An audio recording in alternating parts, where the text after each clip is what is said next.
গ্যার কারবিলের রানিওয়ান জাতের পেঁয়াজের বাম্পার ফলন। সুপ্রিয় দর্শক মণ্ডলী, আসসালামু আলাইকুম। রয়েছে আতাইকুলা থানাধীন গ্যার কারবিল হালি পেঁয়াজের মাঠে। আমার এটা হাতেম ভাইয়ের আপনার রানিওয়ান জাতের পেঁয়াজের এখানে এই জমিতে কিন্তু সকাল সকালে চলে আসছি। এখন যদিও দুপুর বাজে, তো এখান থেকে সকাল থেকে কিন্তু এই ভাইরা কিন্তু কাজে ব্যস্ত আছে।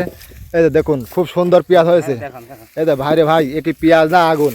এই ভাই কিন্তু এই বছরই কিন্তু প্রথম রানিওয়ান জাতের পেঁয়াজের চাষাবাদ করছে এবং পেঁয়াজের সাইজটা দেখুন, প্রতিটা পেঁয়াজের 7টা থেকে 8টা কেজি। কাকা কয়টা কেজি তৈরি পারে? 7 থেকে 8টা। দেখুন প্রতিটা পেঁয়াজ, ভাই পেঁয়াজটা কিন্তু ফাটা নাই। অন্যান্য পেঁয়াজ আমি দেখছি যে অনেক ফাটা। এই 130-40 মন হবে না? এদের কাকারা কিন্তু সকাল থেকে তুলতেছে। কাকারা কোন জায়গায় তাইছেন? গাঙ্গুহাটি থেকে কাকারা আসছে, সকাল থেকে তুলতেছে। এগুলো ওজনে কিন্তু খুব অনেক বেশি, দেশালে অন্যান্য যে জাতগুলো রয়েছে ওগুলার থেকে কিন্তু অনেক বেশি। তো এই কাকারা কিন্তু সকাল থেকে তুলতেছে। কয়টা করে বর্তমান কাজ করতেছেন কাকা? মানে 1 বিঘা তুললি পারে 5,000 না? এই যে দেখুন পেঁয়াজের কোয়ালিটি খুব সুন্দর, অসাধারণ হয়েছে।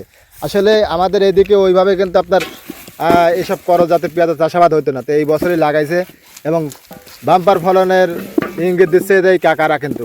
এখানে যে আমার হাতেম ভাই আছে, হাতেম ভাই এই বীজগুলো কোন জায়গাতে কিনছিল তা কিন্তু জানিয়ে দেওয়ার চেষ্টা করবো। আপনারা সঙ্গে থাকবেন।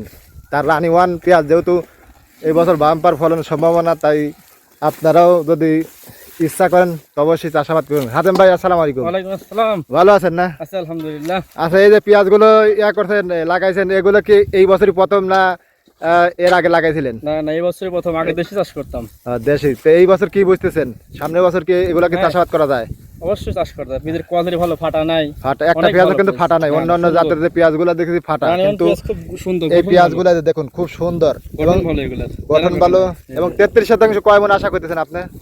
100 প্লাস। 100 প্লাস না? 100 প্লাস। ভাই কিন্তু খুশি আছে। আর বীজগুলো কোন জায়গায় টানছিলেন? বীজ আনছিলাম ফরিদ বীজ ভান্ডার, শেখ বীজ ভান্ডার। মানে আপনার ভাই না? ভাগ্নে, শেখ মানে বীজ ভান্ডার। শেখ বীজ ভান্ডার। মানে রানিওয়ান জাতের কয় টাকা কেজি নিয়েছিল? কেজি 4,000। 4,000। দামও কম। দামও কম। দেখুন পেঁয়াজের কোয়ালিটি কিন্তু ভালো, এই জন্য কিন্তু এই ভাই কিন্তু আগ্রহ হয়েছে, অনেকে কিন্তু দেখছে, খুব পছন্দ করেছে। 100 মণ প্লাস ফলন হবে। এই দেখুন। তা আপনারা যারা এই যে দেখুন, আপনারা যারা পেঁয়াজের চাষাবাদ করতে চান, বাইরে দেখুন একদম পেঁয়াজ ডেলদি কিন্তু মানুষ মারি আলাদা যাবেন, তাই না কাকা? এই যে দেখুন কি অবস্থা। এই যে দেখুন এখানে বাইরা আমরা ভোর 8টার সময় আমরা যাই, বাজার করার সময় পাই না। এখন 8:30টার সময় আমাদের ছুটির টাইম। তো গতকাল আমি বাজারে গিয়েছি। বাজারে যাওয়ার পর মাছ বাজারে আমাকে মাছ আলা বলতেছে, ভাজতে আর শুটকি নিয়ে যান। টাইম বলতেছি, চাচা কি কিনতে, আমার শুটকি হুগায়া গেছে, আমার পুটকি। আচ্ছা, ভাইরা কিন্তু অনেক কষ্ট করে কাজ করে। তো যাই হোক, ভাইরা পরিশ্রম করার পরে হয়তো ভাইরা হয়তো ন্যায্য মূল্য যত বর্তমান আছে, তারপরও বাজার সাদাই করতে গেলে পারে বাইরে কিন্তু হিমশিম খাওয়া যায়। এই জন্য কিন্তু ভাই কথাটা বললো। যাই হোক, এই বাইরে কিন্তু কষ্ট করে খায়। সহজের সময় কিন্তু এসে কিন্তু আপনার এখানে কাজ করে, বিভিন্ন জায়গায় কাজ করে। তো দর্শক মণ্ডলী, আপনারা যারা পেঁয়াজের চাষাবাদ করতে চান অবশ্যই রানিওয়ান জাতের পেঁয়াজের চাষাবাদ করবেন, বাম্পার ফলন পাবেন। এগুলোর দাম এবং চাহিদা সবসময় কিন্তু বেশি থাকে। তো এবছর কিন্তু ইনশাল্লাহ এই পেঁয়াজের চাহিদা কিন্তু থাকবে। আপনারা যারা পেঁয়াজের চাষাবাদ করতে চান রানিওয়ান পেঁয়াজের চাষাবাদ করতে পারেন। এবছর বাম্পার ফলন হয়েছে। তো ভালো থাকবেন দর্শক মণ্ডলী। এই ছিল পাবনা জেলা আতাইকুলা থানার গ্যার কারবিল থেকে সর্বশেষ অবস্থা। আর 3-4 দিনের মধ্যে ইনশাল্লাহ আমাদের এদিকে পেঁয়াজ তোলার কার্যক্রম শেষ হয়ে যাবে। তো ভালো থাকবেন, আপনাদের সুস্বাস্থ্য এবং দীর্ঘ কামনা করে আজকের মতন বিদায় নিলাম।